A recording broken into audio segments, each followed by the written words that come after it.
감사합니다. 오늘은 평신도 주일이고 우리 웨슬리 스피릿 선데이입니다. 우리 감리교 운동은 초기부터 평신도의 사역이 굉장히 중요했습니다. 그래서 미국에서 말을 타고 강을 건너 산을 넘어 평신도들이 복음을 가지고 나아갔고 또 집회를 열고 예수를 증거하고 그리고 교회가 세워졌습니다. 우리 감리교회에서는 지금도 평신도의 사역을 장려하고 또 격려하고 있습니다. 오늘이 바로 그런 날이고요. 또 오늘 우리 성도님들이 같이 교회 티셔츠 같이 입고 또 하나됨을 하나님 앞에 영광 돌리며 예배하고 있습니다. 자, 우리 웨슬리 티셔츠 한번 좀 이렇게 나 입고 왔어요. 이렇게 한번 보여주실까요?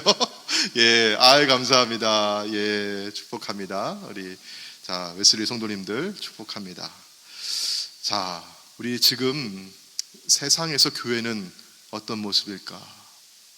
저는 마치 바벨론의 포로로 잡혀가 있는 유다 백성들과 같지 않나 이런 생각을 해봐요. 유다 백성들이 여러분 무엇을 보았습니까? 바벨론 군대가 와서 성을 짓밟고 하나님의 성전을 무너뜨리고 하나님의 영광이 거하는 예루살렘 성이 불타오르는 그 광경을 목도해요. 또 자신들은 손발이 쇠사슬에 묶이고 옷이 벗겨진 채 종으로 팔려가고 저 먼 나라 바벨론의 포로로 잡혀갑니다. 그렇게 눈물로 고향을 떠나서 바벨론에 가서 보았더니 여러분 바벨론은 그 나라는 또 어때요? 얼마나 강성하고 거대하고 엄청난 대국이었는지요. 저는 미국에 처음 와서 미국에 있는 신학교를 방문해 보았는데요. 여기 오면 공부가 절로 잘 되겠다 그런 마음이 들더라고요. 너무 시설이 좋고 강의실뿐만이 아니라 도서관 가니까요. 그 장서가 쫙 꽂혀 있는 게 그 책 읽지 않고 거기 잠만 들어도 그냥 지식이 쑥쑥 늘어나겠다. 그런 마음이 들더라고요. 그래서 제가 그 다음에 제가 마음에 꿈이 생겼어요. 미국에 유학 가야겠다. 신학교 가서 미국에서 공부해야겠다. 그런 마음이 들더라고요. 자, 꿈은 이루어집니다. 근데 우리가 미국에 와서 이렇게 받는 충격 못지않게 유다 사람들이 바벨론에 가서 보니까요, 사람 눈에 보기에는 너무나 좋아 보이는 거예요. 자, 이 고대 사람들에게는 전쟁은 그냥 나라와 나라 사이에 군대와 군대의 전쟁일 뿐만이 아니라 그들이 믿고 섬기는 신들의 전쟁이었어요. 자, 그러면 바벨론이 유다를 이기고 승리했으니까 바벨론 사람들은 어떻게 생각했을까요? 우리가 믿는 신이 저 유대 사람들이 믿는 하나님보다 더 위대하다, 더 강하다, 그렇게 우쭐댔죠. 반면에 유대 사람들은요, 하나님께서 우리를 버리셨나? 하나님께서 우리를 외면하셨나? 이런 마음이 들고 또 한편으로는 우리가 믿는 전능하신 하나님이라고, 여호와 하나님이라고 믿었는데 바벨론의 신보다 더 약하고 무능한가? 이런 마음도 들었을 겁니다. 이런 과거 교회는 세상을 이끌어가는 변화의 주역이었어요. 중심이었습니다. 어느 한 도시가 형성이 되면 그 도시에 광장이 있어요. 광장이 있으면 교회가 아주 웅장하고 멋있는 건물로 세워지고 또 그 맞은편에 시청이 세워지고 법원이 세워지고 이런 식으로 도시가 형성이 됩니다. 사람들의 생각과 또 행동과 삶에 있어서도 우리 신앙은 굉장히 중요한 중심이었습니다. 하지만 세상이 변화했고요. 더 이상 교회는 사람들의 생각과 삶의 중심이 아닙니다. 오히려 교회를 우습게 여기기도 하고요. 또 교회를 향해서 손가락질하며 비난하기도 합니다. 사랑하는 여러분, 우리가 교회입니다. 교회는 단지 건물이 아닙니다. 하나님을 왕으로 모시고 예수 그리스도를 구주로 고백하는 우리가 교회입니다. 우리는 교회로서 이 시대를 어떻게 살아야 할까요? 특별히 오늘 평신도 주일을 맞이했어요. 평신도는 평범한 일상을 살아가면서 이런 그 가운데 유혹과 시련이 얼마나 많이 있습니까? 그래도 믿음을 잃지 아니하도록, 내 믿음 줄어들지 않도록 이런 믿음 지키려고 몸부림치는 이들이 평신도입니다. 목사는 오히려 교회 안에 있기 때문에 더 안전합니다. 세상에 여러분의 삶의 자리 가운데 얼마나 많은 유혹이 있고 시련이 있어요. 그러나 그 세상 가운데 흔들리지 아니하고 믿음과 선한 양심을 가지고 빛과 소금으로 살아가려고 애쓰는 분들이 여러분입니다. 우리가 어떻게 믿고 살아가는지, 우리의 신앙이 어떠한지는 하나님을 세상 가운데 보여주는 거울과 같아요. 이런 거울이 뿌옇게 먼지가 잔뜩 끼어 있고 거울이 깨져 있거나 거울이 이렇게 울퉁불퉁 이렇게 되어 있으면요, 거울 비추어보는 모습이 어떻게 해요? 왜곡되죠. 우리가 하나님을 왜곡되게 잘못 보일 수도 있고요, 선하신 하나님을 깨끗하게 선명하게 세상 가운데 나타내 보일 수 있습니다. 그래서 그런지 우리 그리스도인들은 늘 말과 행동과 생각을 조심하려고 해요. 어떨 때는 그래도 실수할 때가 있잖아요. 죄를 지을 때가 있거든요. 그러면 이게 잘못되었구나 이렇게 생각이 되면 바로 하나님 앞에 뭐예요? 하나님이 영광 가리지 않도록 용서해 주세요. 이렇게 우리 회개하며 기도합니다. 나의 신앙과 삶의 모습이 하나님의 영예를 높여드릴 수도 있고 하나님의 영광을 떨어뜨릴 수도 있어요. 여러분, 우리 부모님들은 자녀들을 키우면서 자녀들에게 좀 경제적으로 어려울 때 여러분 그런 부담을 내색하십니까? 아니면은 자녀들이 그런 거 좀 생각하지 않고 의식하지 않고 그늘 없이 그렇게 밝게 자라기를 원하십니까? 좀 힘들어도 어려워도 부모님이 그거 감내하시고 자녀들에게는 좋은 것 주고 싶고 아주 맑고 티 없이 자라기를 원하죠. 근데 여러분, 자녀들이 우리 집안 사정이 좀 어렵다, 좀 힘들다 알까요? 모를까요? 말 안 해도, 내색 안 해도 또 자녀들이 알아요. 그래서 여기 미국에 와서 이민자로 살아가면서 참 힘들게 부모님들이 사시면서 자녀들 교육하고 있는데요, 우리 부모님들도 이것을 기억해 주시기를 바랍니다. 우리 자녀들도 어떻게 하면 부모님께 영광이 될지, 부모님을 기쁘게 해드릴지 그렇게 노력하고 힘들어도 참고 열심히 공부하고 있습니다. 자식이 잘 되어서 부모님께 영광이 되고자 하죠. 자, 그러면 우리는 하나님의 자녀들인데요, 하나님께서 우리를 귀하게 돌봐주시고 축복해 주셔요. 하나님의 자녀들은 우리는 어떻습니까? 하나님의 영광 위해서 하나님의 기쁨 되고자 그렇게 또 몸부림치고 애쓰고 그렇게 살아가려고 합니다. 자, 우리는 어떻게 해야 하나님의 영광을 높여드릴 수 있을까요? 오늘 주시는 말씀 가운데 우리 믿음의 조상 아브라함을 통해서 하나님의 영예를 높여드리는 자가 어떠한 사람인지 살펴보려고 합니다. 먼저 우리 아브라함의 믿음을 보려고 할 텐데요, 자, 한때 우리 젊은 신앙인들 사이에, 그리스도인들 사이에서 유행했던 그런 이론이라고 할까요? 그런 게 있습니다. 소위 고지론이라고 하죠. 고지론이라고 하는 말은 전쟁을 하면 전투에서 고지를 점령해야 그 전투를 이기고 영토를 확장하고 유리한 위치에 설 수 있다고 하는 그런 말입니다. 높은 곳을 차지해야 한다고 하는 것이죠. 자, 그러니 우리 그리스도인들이 세상을 변화시키기 위해서는 먼저 사회의 파워 집단에 들어가서 그 높은 자리에 올라가야 한다는 거예요. 근데 여러분, 맹목적으로 높은 자리에 올라간다고 되는 것은 아닙니다. 어떤 마음과 어떤 신앙을 가지고 있느냐, 그냥 무조건 고지에 오르자고 하는 그런 태도와 생각으로는 곤란합니다. 세상에서 빛과 소금이 되려고 하는 우리 신앙인은 이렇게 하지 않습니다. 성경에서 말씀하시는 대로 우리 믿는 사람들, 그리스도인들은 믿음으로 삽니다. 믿음으로 산다고 하는 것은 무엇일까요? 오늘 아브라함의 우리 믿음을 보려고 할 텐데요, 오늘 읽은 본문의 말씀은 사라가 127세에 죽어서 아브라함이 사라를 매장하기 위해서 햇사람들에게 막벨라 밭과 굴을 매입하는 그런 이야기입니다. 사라는 아브라함보다 10살이 적습니다. 자, 그러면 아브라함이 창세기 12장에서 하나님의 부르심을 받아가지고 고향 본토 친척 아비 집을 떠나서 하나님 지시하신 땅으로 옮겨갈 때 그의 나이가 몇 살이었죠? 75세. 사라는 아브라함보다 10살이 적으니까 그때 나이가 몇 살이었어요? 65세.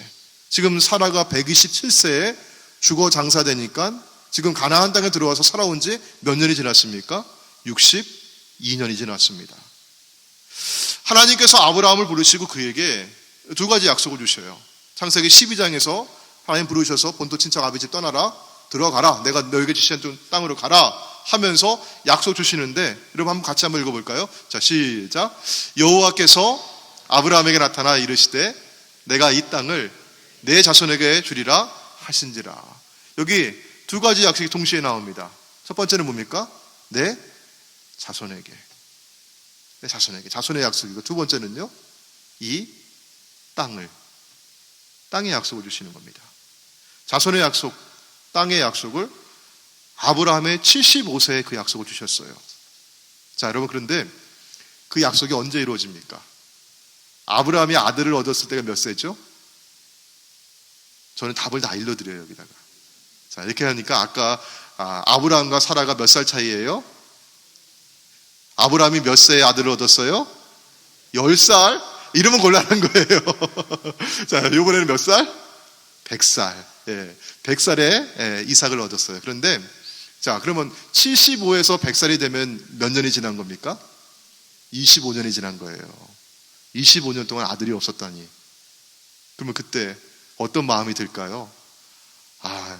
아내 사례가 그러는 거예요. 여보, 나 이제 더 이상 애를 갖기는 어려울 것 같은데 당신이 그래도 조금 힘이 있으니까 내 저기 젊은 몸종 하가를 내어줄 테니 그에게로 들어가서 아들을 보시구려. 우리 하나님이 약속해 주셨는데 우리 힘으로 한번 그 약속을 이루어 봅시다. 그래서 얻은 아들이 이스마엘이었습니다. 근데 하나님께서 뭐라고 하셔요? 아니야. 내 몸에서 난 자가 내 아들이다. 그래가지고 하나님께서는 아브라함에게 말씀하시는 것이, 하나님이 약속하시는 아들은 전적으로 하나님의 선물이라고 해요. 인간의 계산이나 능력이나 의지를 넘어서는 것입니다. 이 아들 이삭을 얻기까지 25년을 기다리면서, 여러분, 하나님의 약속은 누가 이루어 가시는지, 또 그 약속을 받아서 믿음으로 사는 것은 어떠한 것인지를 아브라함이 깨닫게 되죠. 자, 여러분, 약속을 내가 이루는 것이라고 한다면 여러분 어떻게 하셔야겠어요? 노력하셔야죠. 애쓰셔야죠. 불굴의 의지를 가지고 고지를 점령하셔야죠. 그러나 하나님께서 이루어 주신다고 한다면 여러분 어떻게 하셔야겠습니까? 하나님께서 하나님의 시간에 하나님의 방법대로 이루시기까지 우리는 뭐예요? 기다려야 합니다. 아들 이삭을 얻기까지 아브라함은 자손의 약속이 이루어지기까지 25년을 기다렸습니다. 그리고 그 약속은 이루어졌어요. 자, 두 가지 약속 중에 첫 번째, 자식의 약속 얼마나 걸렸습니까? 25년. 자, 그럼 땅에 대한 약속은 어떻게 될까요? 지금 얼마나 흘렀습니까? 62년이 지났어요. 그동안 아브라함이 가나안 땅에서 땅 한 평도 얻지 못했다고 해요. 땅을 한 조각이라도 얻었다고 하는 그런 기록이 없어요. 사라가 죽어서야 비로소 이 막벨라 굴과 이 밭을 무덤으로 쓰려고 이렇게 얻는 겁니다. 아브라함이 그만한 능력이 없어서나 혹은 세력과 재력이 없어서 그랬던 것인가? 그렇지 않아요. 성경에 보시면 아브라함에게 은과 금과 가축이 풍부하였다. 부자였어요. 돈이 많아 있었어요. 또 소유가 많아서 동거하게 넉넉하지 못하였다. 그런 표현을 보면은 굉장히 큰 부자였습니다. 그리고 창세기 14장인가요? 거기 보시면은 소돔 땅에 국제 분쟁이 일어나요. 거기 누가 거하고 있습니까? 조카 롯이 거주하고 있었거든요. 이 롯이 포로로 끌려갑니다. 재산도 다 빼앗겼습니다. 그 소식을 듣고 아브라함이 집에서 길리운 자 사병 318명을 데리고 가서 조카 롯을 구해오고 빼앗긴 사람들과 재산을 다 찾아와요. 자, 그러니까 소돔 왕이 여러분 뭐라고 해요? 사람은 내게 보내고 재산은 당신이 가져가십시오. 그러니까 아브라함이 무슨 말 하는 겁니까? 승리를 주신 분은 하나님이시고 하나님의 영광을 내가 당신과 나눠 가질 수가 없습니다. 물질 넉넉합니다. 내게 있는 것 부족함이 없습니다. 다 가져가십시오. 거절하잖아요. 아브라함이 사병 318명 무장된 군인을 보유하고 있을 만큼 돈도 있었고 그만큼 힘도 있었어요. 근데 62년이 지나도록 지금까지 성경에 보시면 아브라함이 돈으로 땅을 샀다거나 혹은 무력으로 힘으로 땅을 빼앗았다고 하는 그런 기록이 전혀 없습니다. 아브라함은 왜 그런 시도를 하지 않았을까요? 왜 그런 시도를 하지 않았을까요? 하나님의 약속을 믿었기 때문입니다. 하나님께서 하나님의 시간과 방법으로 이루실 것을 믿었기 때문입니다. 자, 조카 롯을 구출한 이 전쟁 후에 아브라함은 하나님 앞에 이렇게 묻습니다. 그가 이르되 주 여호와여, 내가 이 땅을 소유로 받을 것을 무엇으로 알겠습니까? 내가 어떻게 알겠습니까? 하나님께서는 아브라함에게 언약을 맺으시면서 이런 말씀을 주셔요. 창세기 15장 13절부터 18절까지 있는 말씀인데요. 자, 하나님께서 아브라함에게 이르시되 그 다음에 너는 반드시 알라. 이거 꼭 기억하라. 잊어먹지 말라고 하시면서 이런 몇 년 뒤의 일을 얘기하시는 겁니까? 보니까 지금 여기 나오는 얘기가 지금 언제적 얘기예요? 애굽에 가서 종살이 하다가 400년 지나서 4대가 흘러서 모세를 통해 그들이 광야로 나오고 가나안 땅, 약속의 땅에 들어가는 그 이야기입니다. 얼마나 걸리는 거예요? 그러니까 수백 년 뒤의 일을 하나님 말씀해 주셔요. 그러면서 이 땅으로 돌아오리니 내가 이 땅을 애굽 강에서부터 큰 강 유브라데까지 네 자손에게 주리라. 이렇게 말씀하시는 겁니다. 수백 년 뒤에 이루어질 이 약속을 아브라함은 믿었습니다. 당장 눈앞에 보이는 것을 이루어내려고 조바심 내지를 않았어요. 여러분, 히브리서에서는 믿음이란 무엇이고 믿음으로 사는 게 어떤 것인지를 말씀하고 있습니다. 우리 히브리서는 성경의 믿음장이라고 하죠. 자, 믿음장 우리 1절을 같이 한번 읽어볼까요? 큰 소리로 시작. 믿음은 바라는 것들의 실상이요 보이지 않는 것들의 증거니. 여러분, 앞에 있는 걸 우리가 이해가 쉬워요. 믿음은 바라는 것들의 실상이요. 그렇죠? 그런데 뒤에 있는 말은 좀 이해가 좀 어렵죠. 보이지 않는 것들의 증거니. 자, 이게 무슨 말이냐? 보이지가 않을 만큼 멀리 있다고 하는 겁니다. 그래도 그 증거가 있어요, 거기에. 자, 13절 말씀 같이 한번 읽어볼까요? 시작. 이 사람들은 다 믿음을 따라 죽었으며 약속을 받지 못하였을 때 그것들을 멀리서 보고 환영하며 또 땅에서는 외국인과 나그네임을 증언하였다. 아브라함은 믿음의 사람이었어요. 하나님의 약속을 믿었습니다. 지금 당장 내 눈앞에서 그 약속을 이루어지지 않는다 할지라도 얼마나 수백 년 뒤에 멀리서 그 일을 바라보며 외국인과 나그네로 그 땅을 살았습니다. 약속하신 하나님께서 하나님의 시간과 방법으로 이루실 것을 믿었습니다. 그리고 이 땅을 사라를 매장하기 위해서 매입합니다. 그리고 이 땅이 아브라함의 주거 매장이 되고 이삭, 리브가, 레아, 야곱이 주거 뼈를 묻습니다. 출애굽한 이스라엘 백성들은 수백 년이 지나서 이곳 땅으로 돌아올 때 여러분, 요셉의 유언이 뭐였죠? 내 유고를 가져다가 우리 조상들의 뼈가 묻혀있는 그곳에 장사하여라. 그 유언을 가지고 요셉의 유고를 메고 나옵니다. 바로 이곳이 지금은 작은 밭이지만 이곳이 이들의 고향이고 약속의 땅이며 자손들의 땅입니다. 사랑하는 여러분, 하나님을 하나님으로 인정할 때 우리 하나님은 영광을 받으십니다. 하나님의 약속을 믿고 하나님의 시간과 방법을 신뢰할 때 하나님을 영예롭게 합니다. 이런 약속을 믿고 기다렸던 사람이 바로 아브라함이었습니다. 자, 그러면 여러분, 믿음은 우리의 평범한 일상 가운데 나타나야 되는데요. 어떻게 믿음의 사람들이 평범한 일상들을 살아갈 수 있을까? 특별히 우리가 교회 밖에 나가면 세상 사람들, 믿지 않는 사람들을 우리가 거래처에서 만나고, 우리 비즈니스에서 만나고, 직장 동료로 만나고 이렇게 함께 살아가는데, 우리 믿지 않는 사람들을 대할 때 우리 그리스도인들은 어떠한 태도로 대해야 되는가?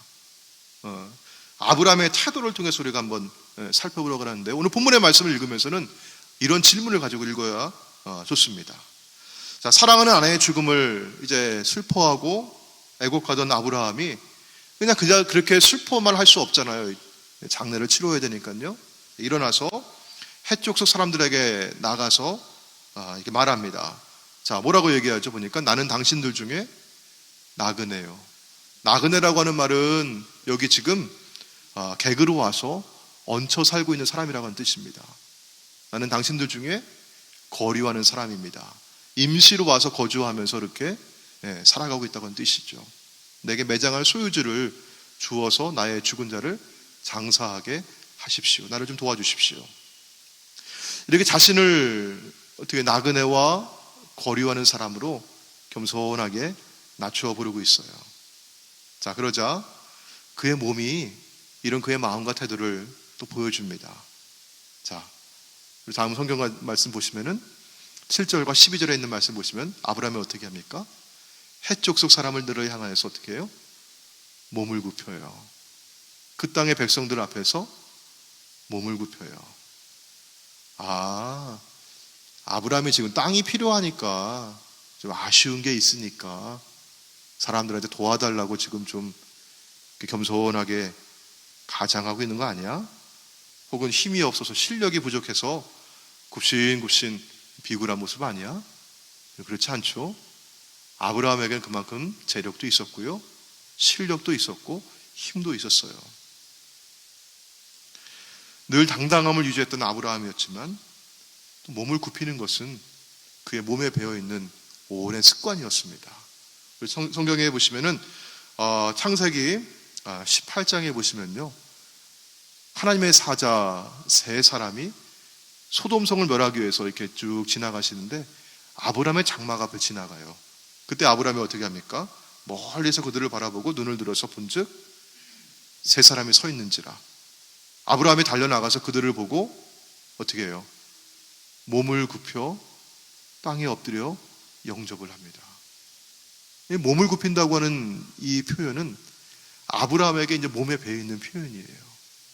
그가 실력이 없어서, 그가 힘이 없어서 인생 비굴하게 살려고 아부하느라고 그냥 몸을 굽히고 그랬던 모습이 아니라 당당한 아브라함이었지만 재력도 있고 실력도 있고 힘도 있었지만 그런 겸손하게 몸을 굽히는 사람이었습니다. 왜 이렇게 몸을 굽혔을까? 그러면 아브라함이 왜 이렇게 겸손했을까? 아브라함이 자신의 몸을 굽히며 겸손하자 햇사람들은 아브라함에게 이렇게 불러요. 6절과 11절이죠. 내 주여. 아브라함이 나는 나그네입니다, 나는 객입니다, 나는 거류민입니다, 자신의 몸을 낮추는데 오히려 상대방들은 아브라함을 불러서 당신은 우리의 주인이십니다 이렇게 높여주고요. 또 뭐라고 얘기합니까? 자, 6절 말씀 보시면은 당신은 우리 가운데에 계신 하나님이 세우신 지도자이십니다 이렇게 높여주시는 거예요. 사랑하는 여러분, 저는 참 우리 웨슬리 교회 장로님들이 7분이 계셔가지고 너무 감사해요. 우리 장로님들은요, 교회 안에서만 장로님이 아니라 우리 웨슬리 교회 장로님들은 한인 동포 사회에서도 어른들이십니다. 장로님이셔요. 밖에 나가서 이제 누구를 만나면은 장로님, 아무개 장로님, 웨슬리 교회 장로님 이렇게 인사하고 이렇게 부르죠.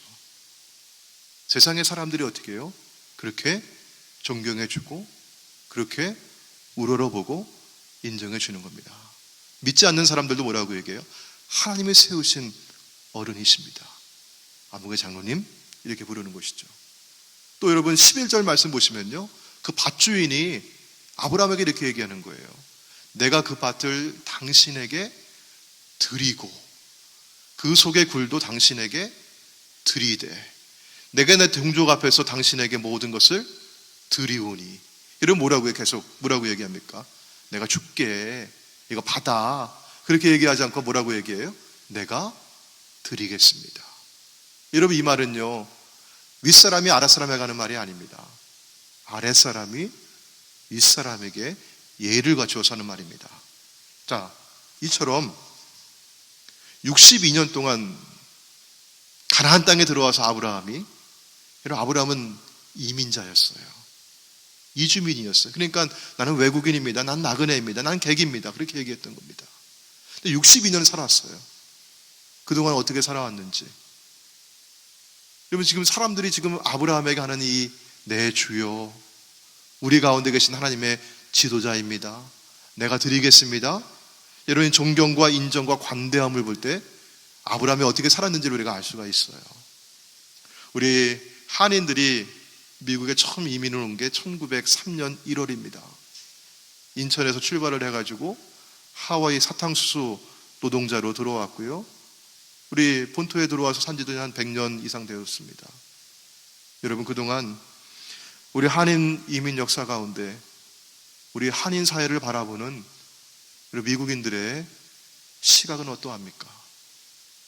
우리 지역사회에서 우리 텍사스 달라스는 이민 역사가 짧다고 하지만 그래도 우리가 이만큼 많은 사람들이 여기 이주해와 살고 있고 든든하게 뿌리를 내리고 살아가고 있는데, 여러분이 달라스의 시민들은, 우리 캐널턴의 이 커뮤니티의 주민들은 우리 웨슬리 교회와 우리 한인 동포 사회를 바라볼 때 어떤 눈으로 바라보고 있습니까?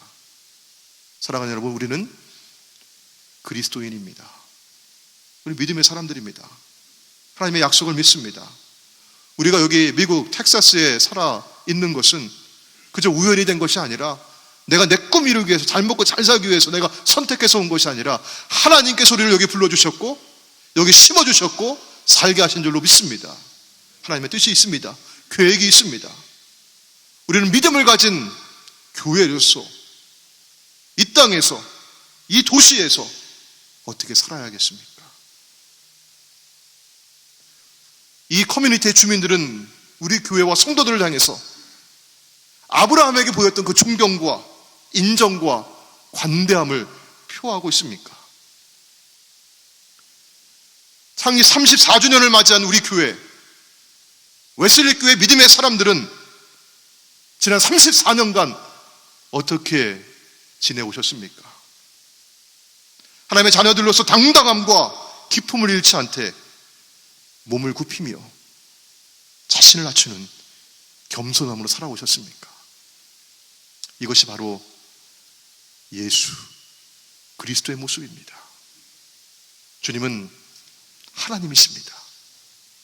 그러나 하나님과 동등됨을 취할 것으로 여기지 아니하시고 자신의 몸을 낮춰서 아기의 모습으로 작은 자로 이 땅에 오셨고 십자가에서 자신의 몸을 내어주시기까지 하나님의 뜻에 복종하셨습니다.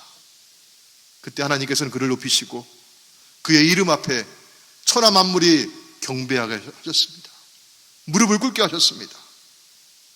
사랑하는 여러분, 내가 몸을 굽히면 하나님의 영예가 높아지고 내가 몸을 굽히면 세상 사람들이 나를 높여줍니다. 그러나 내가 몸을 꼿꼿이 세우고 내가 자존심을 세우면 하나님의 영예는 오히려 바닥에 떨어집니다. 우리는 하나님의 자녀로서 우리를 어떻게 하나님의 영예를 높이고 하나님께 영광을 돌리시겠습니까? 우리 마태복음 5장 16절에 있는 말씀, 우리 지난번 함께 암송했던 구절 가운데 하나인데요, 우리 큰 소리로 같이 한번 읽고 오늘 말씀을 마무리하도록 하겠습니다. 같이 읽습니다. 시작. 이같이 너희 빛이 사람 앞에 비치게 하여 그들로 너희 착한 행실을 보고 하늘에 계신 너희 아버지께 영광을 돌리게 하라. 아멘.